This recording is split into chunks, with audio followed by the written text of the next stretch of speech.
Todos en el garaje se rieron cuando Hallie, de 16 años, entró con botas gastadas y sosteniendo una llave inglesa oxidada. El propietario, Frank Dalton, la desafió a arreglar un motor que sus mejores mecánicos habían declarado inservible. Las cámaras rodaron, esperando un desastre. Pero lo que Hallie hizo a continuación dejó la sala en silencio, y lo que reveló sobre quien entrenó a sus hombres de la fila izquierda los dejó sin palabras. Nadie lo vio venir. Lo que se escondía tras sus ojos tranquilos lo cambiaría todo. Y todo empezó aquí. Antes de empezar, dale me gusta a este video y comenta desde donde lo estás viendo.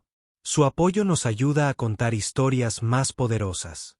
Ahora, comencemos. Hallie entró al taller de automóviles de Dalton justo antes del mediodía, con las botas cubiertas de polvo por la larga caminata por la carretera. Tenía solo 16 años, pero había algo inquebrantable en su manera de moverse, como si la grasa de sus manos guardara más conocimiento que la mitad de la tripulación junta. El garaje bullía de actividad hasta que una a una todas las cabezas se giraron. Algunos mecánicos se rieron entre dientes. Uno susurró, ¿de quién es ese niño? Otro dijo, estás en el lugar equivocado, cariño. Frank Dalton, el dueño del garaje, salió de su oficina con un portapapeles en la mano. Era un hombre de unos 40 años, de hombros anchos, con vaqueros manchados de aceite y una voz firme y contundente. Arqueó una ceja al ver a la muchacha. ¿Puedo ayudarle?, preguntó con una sonrisa, esperando que ella le pidiera direcciones o le vendiera algo. Escuché que tenías un motor que nadie podía arreglar, respondió Hallie con calma.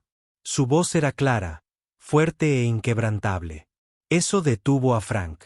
Él miró su cabeza.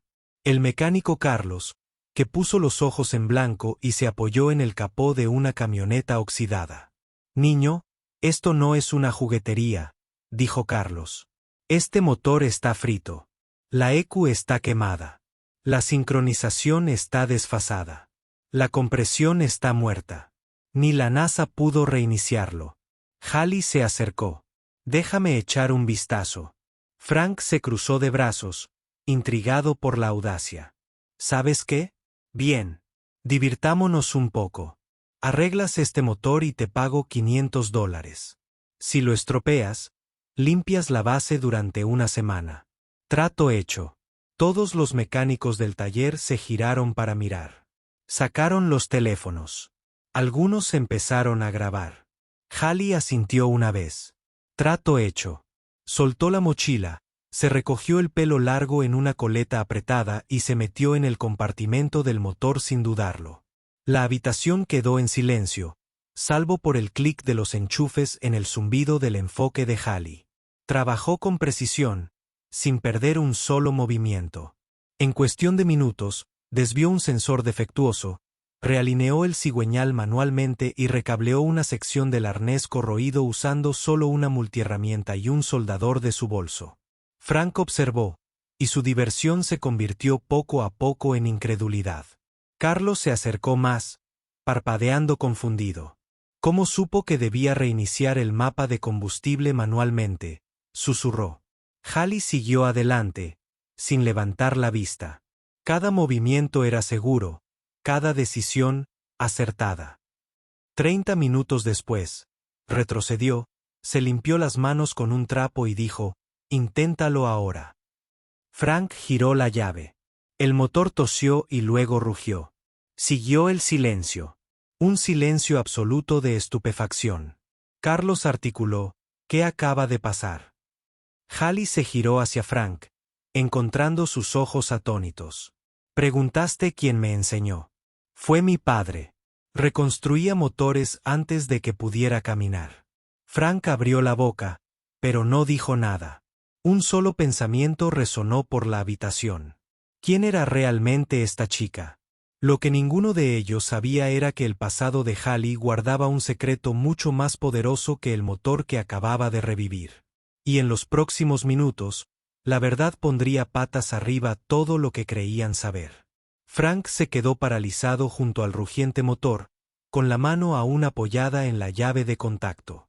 A su alrededor, el silencio se apoderó del taller como una densa niebla. Todos los mecánicos que se habían reído de Halley minutos antes, miraba con incredulidad, con la mandíbula abierta, su orgullo desinflándose con cada suave ronroneo del motor. Lo imposible acababa de hacerse realidad, y un adolescente lo había logrado en menos de 30 minutos. Carlos se rascó la cabeza, con la mirada moviéndose entre Halley y el motor como si acabara de ver un fantasma. «¿Quién es tu padre?», preguntó finalmente, con la voz apenas por encima de un susurro. Halley miró al suelo un momento y luego enderezó los hombros. «Mi padre era Mason Whitmore», dijo en voz baja. El nombre cayó como un martillo en la habitación. Siguió un silencio atónito. Carlos retrocedió lentamente. Frank abrió mucho los ojos. «Mason Whitmore», repitió como si no pudiera creerlo. Halley asintió una vez. «Me lo enseñó todo antes de morir». Frank se apoyó en el banco de trabajo, con la mente dando vueltas. Mason Whitmore no era solo un mecánico. Era una leyenda. Conocido en todo el estado por construir motores personalizados que superaban en velocidad a Ferraris y a tanques militares. Había trabajado en motores para equipos de NASCAR, restauraciones de alta gama e incluso contratos militares. Sus habilidades se habían convertido en un mito tras su repentina desaparición años atrás. Nadie había sabido mucho desde entonces. Y ahora su hija acababa de entrar en el garaje de Frank y resucitar una reliquia de desguace como si fuera algo natural. «¿Por qué no me dijiste quién eras?», preguntó Frank, aún asimilando el momento. «Porque quería ver cómo trataban a alguien sin nombre», respondió Halley con voz firme pero sin amargura. «Quería ganármelo». Esa línea atravesó la habitación como una cuchilla. Algunos de los mecánicos más jóvenes se movieron incómodos. Algunos bajaron sus teléfonos. Ya nadie se reía. Halley recogió su mochila, pero antes de que pudiera irse, Frank la detuvo. «Espera», dijo. «Te debo 500 pesos». Sacó un fajo de billetes de su bolsillo trasero y lo contó lentamente, como si pagarle hiciera todo más real. Halley lo tomó con cortesía, pero su expresión no cambió. «No estoy aquí por dinero», dijo. «Vine porque este taller significaba algo. Mi padre trabajó aquí antes de abrir su propio taller. Me contaba historias de cómo este lugar era pasión, no orgullo». El rostro de Frank se oscureció. Eso fue hace mucho tiempo. Halley lo miró fijamente con ojos penetrantes. «Entonces tal vez sea tiempo de recuperarlo». Esas palabras impactaron más profundamente de lo que cualquiera esperaba. Carlos se cruzó de brazos y miró a la tripulación más joven. Parecían conmocionados y algunos incluso avergonzados. El estado de ánimo en la habitación había cambiado por completo, como si alguien hubiera corrido la cortina y hubiera revelado algo crudo debajo. Antes de que Halley pudiera salir por la puerta, una voz fuerte la interrumpió. «Espera, antes de irte, ¿puedes ayudarme?». Era Logan, uno de los aprendices más jóvenes, de apenas 18 años, con los ojos muy abiertos y claramente inspirado. Halley se giró. «¿Con qué?». «Mi Civic», dijo nervioso. «Lleva semanas fallando. Nadie puede averiguarlo». Frank abrió la boca para decir algo, pero se detuvo. Halley regresó sin decir palabra y se dirigió hacia la esquina del garaje donde estaba el Civic. Esta vez nadie se rió. Algo había comenzado y ninguno de ellos sabía cuán profunda sería la conexión de Halley con el pasado y la verdad sobre su padre. El Civic permanecía en silencio bajo las luces parpadeantes del garaje, con el capó ya abierto como si estuviera esperando que alguien finalmente lo entendiera. Logan estaba de pie junto a él, nervioso, limpiándose las manos en sus jeans mientras Halley se acercaba. Todos los demás se quedaron atrás, observando en silencio, sin querer interrumpir lo que parecía algo sagrado. Incluso Frank, que dirigía esta tienda desde hacía más de 20 años, no se atrevió a hablar. Halley no lo dudó. Metió la mano en su mochila y sacó una pequeña bolsa de cuero, vieja, desgastada y claramente valiosa. Lo abrió con cuidado y reveló una colección de herramientas de precisión antiguas, algunas grabadas con las iniciales MW. Cada uno tenía el brillo de décadas de cuidado, pero más importante aún, contenían historias. Historias de noches enteras con overoles manchados de aceite, motores que vuelven a la vida rugiendo bajo las manos de una leyenda. Logan se inclinó más cerca. «Son esos de tu papá». Hallie asintió. «Me los dio el día que reconstruí mi primera transmisión. Tenía 12 años». El grupo se movió. Hasta Carlos levantó las cejas. Pasó los dedos por el borde del motor como si lo estuviera leyendo. Entonces cerró los ojos por un segundo, escuchando no solo el metal, sino los ecos de las lecciones, el sonido de la voz de su padre en su memoria. «Ponlo en marcha», dijo. Logan se subió al asiento del conductor y giró la llave. El motor traqueteó, dudó y luego se tambaleó hasta quedar en ralentí irregular, temblando como si ya no tuviera ritmo. Hallie escuchó atentamente. Luego le hizo un gesto para que lo cortara. «El fallo de encendido no es solo mecánico», dijo ella, interviniendo. «Es un problema emocional. Los motores hablan si los escuchas». Frank se burló levemente, pero los demás se inclinaron más cerca. Hallie revisó las bujías, apretó las bobinas y luego buscó detrás del colector de admisión. Su mano encontró una manguera de vacío rota. Ella no celebró. Ella simplemente asintió para sí misma, lo reemplazó con uno de repuesto de su bolsa y ajustó el cuerpo del acelerador. «Inténtalo de nuevo», dijo. Logan lo hizo. El Civic rugió al cobrar vida. Suave, limpio, casi demasiado perfecto. La mirada en el rostro de Logan era de puro asombro. «¿Cómo lo supiste?» Hallie lo miró seriamente. «Debido a ese sonido, ese ruido desigual y específico seguido de una caída. Es lo que mi padre llamaba el fallo del latido del corazón». Él dijo: «Lo sientes en tus huesos incluso antes de verlo». El garaje volvió a quedar en silencio, pero esta vez estaba lleno de respeto. Carlos dio un paso adelante, rascándose la cabeza. «Eso fue increíble, Frank». Todavía cerca del fondo, parecía desgarrado, como si algo dentro de él quisiera admitir que lo que acababa de presenciar estaba más allá de él. Pero el orgullo no era algo fácil de abandonar. Hallie empacó sus herramientas en silencio, pero sus ojos recorrieron la habitación. «Este lugar está lleno de buena gente», dijo. «Pero tu orgullo te impide hacerlo. Tienes miedo de equivocarte». Eso me golpeó fuerte. Carlos asintió lentamente. Logan dio un paso adelante nuevamente. «¿Nos puedes enseñar?» Las palabras quedaron suspendidas en el aire como una chispa esperando a encenderse. Hallie no sonrió, pero algo en sus ojos se suavizó. «Puedo compartir lo que sé, pero no se trata solo de arreglar las cosas», dijo. «Se trata de escuchar, respetar la máquina y respetarnos unos a otros». Eso es lo que creía mi padre. Siguió un largo silencio. Entonces, para sorpresa de todos, Frank finalmente habló. «Dijiste que tu padre trabajaba aquí», dijo en voz baja. «Era un buen hombre. Me enseñó todo lo que sabía. Luego se fue, abrió su tienda y nunca miró atrás». Hallie se volvió hacia él. Se fue porque quería más. Él creía que este lugar podía ser grandioso, pero se sintió ignorado. Estaba cansado de que le hablaran mal. Frank se quedó mirando al suelo. Los demás lo miraron sin saber qué diría a continuación. Luego dijo algo que nadie esperaba. «Quizás sea hora de que comencemos a escuchar nuevamente». En ese momento, el garaje cambió, no solo en atmósfera sino en propósito.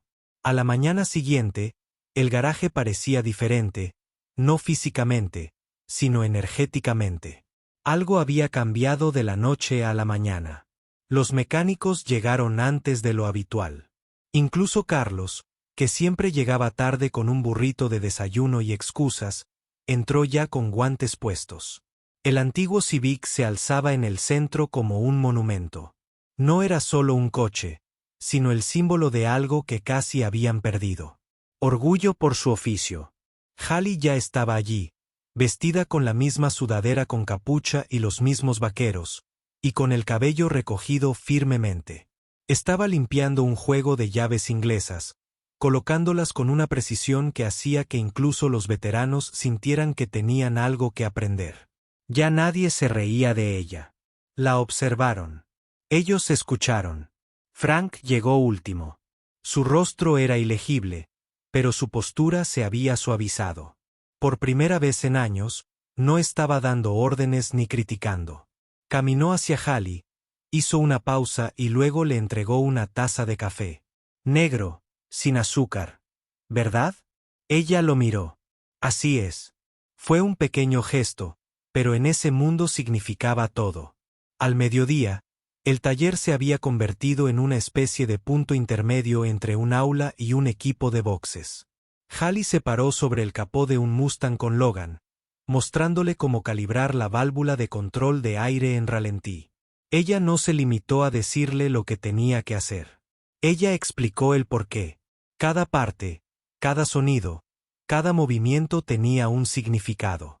¿Sientes eso?, preguntó mientras el motor se suavizaba. Ese es el coche diciendo gracias.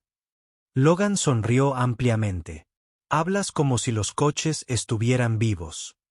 Hallie no lo dudó. Lo son, pero no de la manera en que la mayoría de la gente los entiende.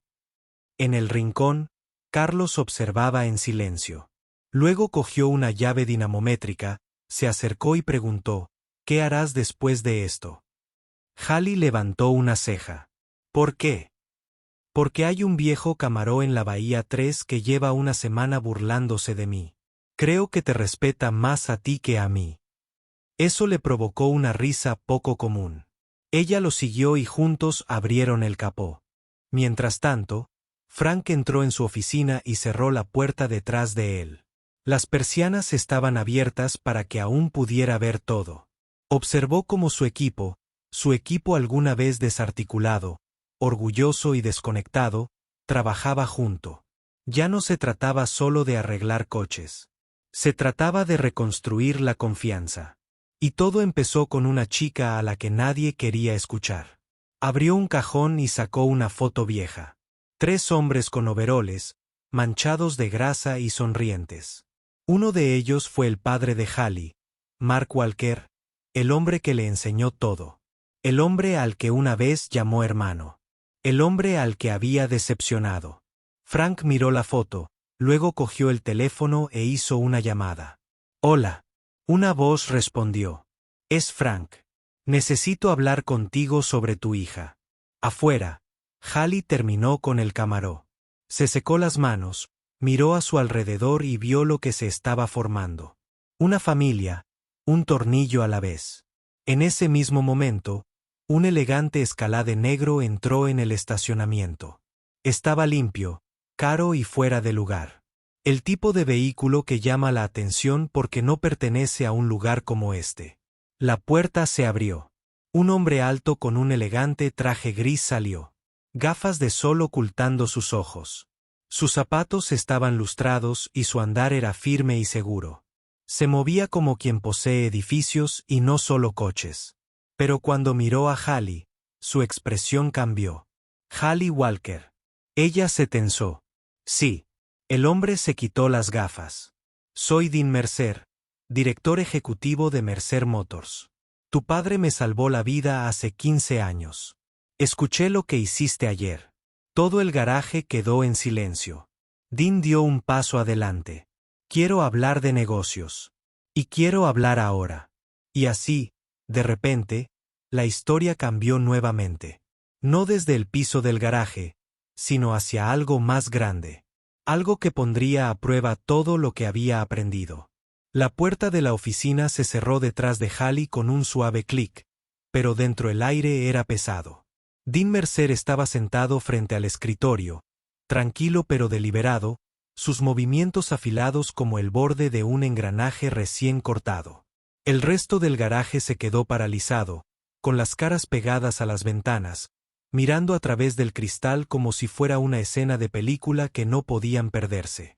Dean la miró con ese tipo de intensidad que hacía dudar incluso a los ejecutivos experimentados. Pero Hallie se mantuvo firme, con la espalda recta y la mirada firme. Había crecido entre grasa y acero, no en pulidas alas de juntas, pero su determinación estaba tallada en algo mucho más fuerte que la confianza. Fue tallado en fuego. Dean se inclinó hacia adelante. He seguido tu viaje desde el momento en que recibí la llamada. Resucitaste un auto muerto, uniste a un equipo roto y reconstruiste la confianza en un taller donde estaba casi extinta. Esto no solo es impresionante, es también raro. Hallie se quedó en silencio. Dean sonrió. No estoy aquí para recibir cumplidos. Estoy aquí por la oportunidad. Deslizó una carpeta sobre el escritorio. En el interior había documentos sellados con el sello del motor Mercer. Estoy abriendo una nueva división, dijo. Una unidad de innovación y rendimiento de élite. Construcciones personalizadas, desarrollo de conceptos, mentes jóvenes con verdadero talento práctico. Sin política, sin tonterías. Quiero que lo lideres. Hallie parpadeó. Guíalo. Sí. Serías el director de proyecto más joven en la historia de Mercer Motors. Elegirías tu equipo, tu tienda, tu visión. La oferta quedó suspendida en el aire como una chispa a punto de encenderse. Abrió la carpeta y escaneó los términos. Luego hizo una pausa. ¿Qué pasa con este garaje? ¿Qué pasa con Frank y los demás? Dean asintió. Supuse que me preguntarías eso. Puedes llevarlos contigo o puedes ponerte de pie y caminar hacia la ventana mirando el piso de la tienda. O puedes convertir este lugar en el primer satélite oficial de Mercer y Nevaschen. Tú haces las llamadas. Yo solo proporciono las herramientas. Afuera, Frank miró por la ventana. Su rostro volvía a ser ilegible. Durante años, había dirigido este lugar con los puños cerrados y las puertas cerradas. Pero ahora, él le dedicó un pequeño asentimiento. El tipo que decía esto es tuyo ahora. Hallie respiró profundamente. Lo haré, pero en mis términos. No hay trajes que entren y traten a estos tipos como si fueran ruido de fondo. La tienda vive y respira gracias a ellos. Si te metes con eso, me voy. Dean se giró y una extraña sonrisa se dibujó en sus labios. Trato. La noticia se extendió como un reguero de pólvora. Al día siguiente llegaron nuevas herramientas, equipos de marca, sistemas de última generación. Pero lo que más importaba era el cambio de energía. Hallie ahora estaba a la cabeza de algo que ya no estaba roto, sino renacido. Los clientes llegaron en masa, no por los anuncios llamativos, sino porque se corrió la voz. En ese garaje estaba sucediendo algo diferente. Mecánicos que se respetaban entre sí, una joven que conocía los motores mejor que nadie y un equipo que funcionaba como un latido, fuerte, constante e imposible de detener. 3 semanas después, entró un hombre que llevaba una vieja chaqueta de cuero y una sonrisa torcida. Miró a su alrededor y sus ojos se posaron en Hallie. «Te pareces a tu padre», dijo. «Una vez arregló mi auto en medio de una tormenta de nieve sin pedirme $1». Hallie sonrió. «Eso suena como él». El hombre asintió. Él era un buen hombre. «Y ahora eres tú quien lleva esa antorcha». Más tarde esa noche, después de que la tienda cerró, Hallie se quedó afuera mirando las estrellas, con la mente llena pero con el corazón quieto. Frank se acercó a ella. «Tu papá estaría orgulloso», dijo. Hallie susurró. «Eso espero». Frank le entregó una caja. Dentro estaba el antiguo letrero con el nombre de su padre. Walker, todavía manchado de aceite. «Ponlo», dijo, justo encima del letrero nuevo. A la mañana siguiente, el taller tenía un nuevo nombre. Walker Performance Garage, en honor al pasado, construido para el futuro. Era más que un negocio. Era un legado. Y todo empezó porque una chica se negó a ser ignorada.